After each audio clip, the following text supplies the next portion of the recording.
ko, paborito mo to. Di ba? Oh, of course. Thank you, Grandma. So sweet and thoughtful Alam ko na. Miss na miss mo na. Yes! Sa kape! Hi, Marley! Oh, man! Ay, so... Miss na po namin kayo. Mabuti naman napadalaw kayo. Miss na miss ko kayo. Kaya eto, napasugod ako. At eto, paborito mo, oh.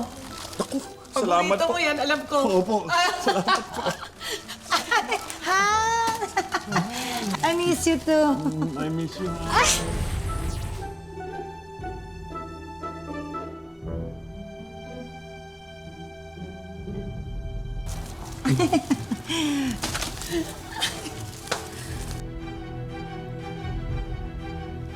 Agay.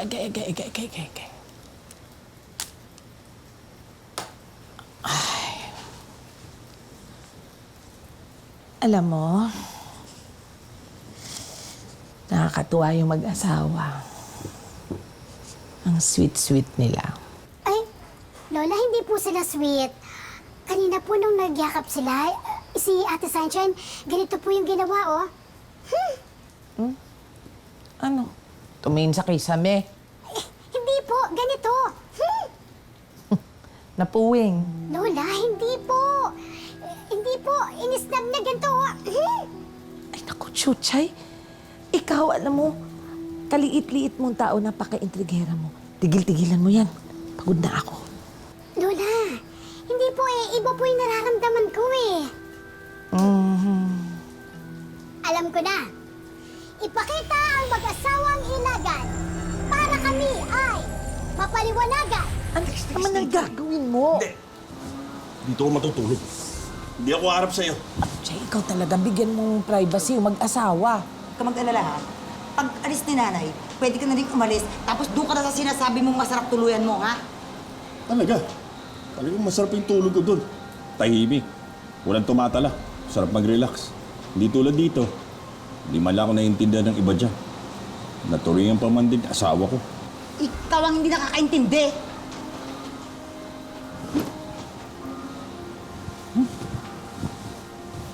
Nangihila ng kumot.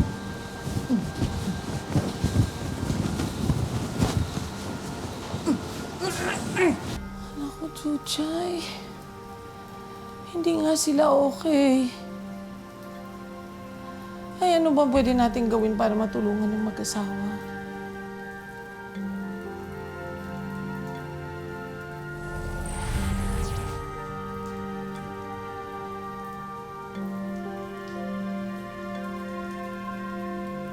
Aking kapangyarihan, ako'y tulungan.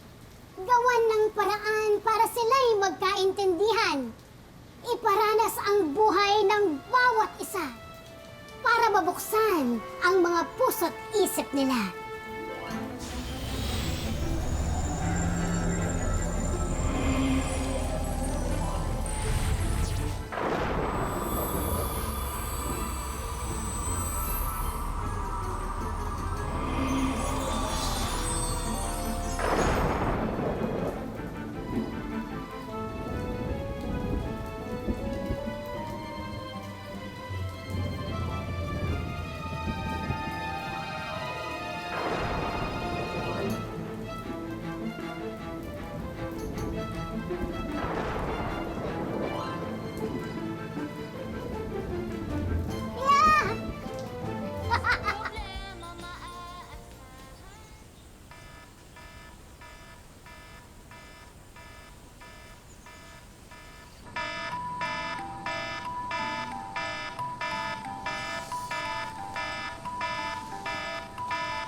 My G.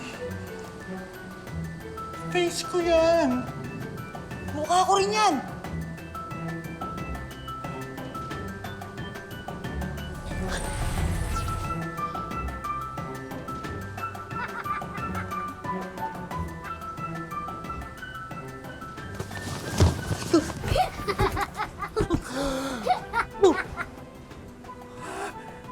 My gosh! Ano nangyari? Nananaginip pa ako. Binabangungot ako dahil magkatabi na naman tayo sa isang kwarto. Help me! Save me from this nightmare!